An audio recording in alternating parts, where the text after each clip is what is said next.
Let's get something out of the way right off the bat here. There are a lot of people out there that are not going to consider Asura's Wrath a game. Hell, I find the arguments over things like Gone Home ultimately pointless, but you just do so little in Asura's Wrath, you rarely even get to take control of your character. But ultimately, if you're asking what kind of medium that Asura's Wrath fits best in, you're missing the point.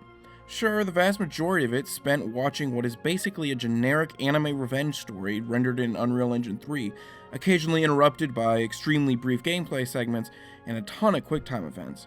But despite all that, it's all kind of incredible in its own way. Often, Asura's Wrath seems determined to convince you that it is a video game, giving you a lengthy tutorial for its surprisingly decent combat system early on, even though you can easily make your way through all of the game's combat sequences just by kind of mashing buttons. In fact, even the game's QuickTime events are easier than you might expect them to be. If they're timed, you usually don't actually even need to hit them. If you do manage to hit them, you'll get a bonus to that chapter's rating, but if you don't, the game just sort of shrugs it off and keeps on going. So yeah, if you're looking for meaningful mechanics here, the gameplay to be had is far too simplistic to satisfy anyone, but Asura's Wrath shouldn't be about gameplay, and I almost would have preferred to have even less of it than there already is, because that's not what this excels at. Put quite simply, it excels at being an interactive season of anime. Each chapter of the game ends with a to be continued, and each new chapter begins with a trailer for what's coming up next. It's not the best show I've ever seen for sure. As I mentioned earlier, the story is a pretty generic revenge tale. But that weak story is made up for, like so many TV shows have made up for it in the past, with its absurd, over-the-top set pieces. That reliance on story actually turns out to be the biggest weakness of Asura's Wrath as well.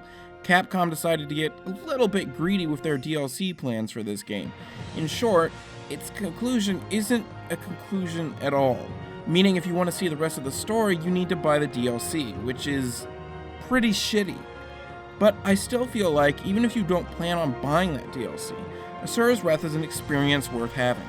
Sure, the story may not conclude, but as generic as the story is, I feel like maybe that's not the worst thing that could have happened. You will, however, be missing out on some awesome set pieces, and that's the saddest part because those are often the best parts of this game. If you want to have a great gameplay experience with well-built, highly polished mechanics, you'll need to look elsewhere.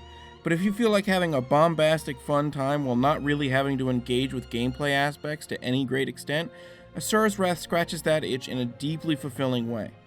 Like so many 360 games, Asura's Wrath is still moderately priced, although you can often pick it up for under $20, which makes the incomplete story and lack of interesting gameplay mechanics quite a bit more palatable in my opinion.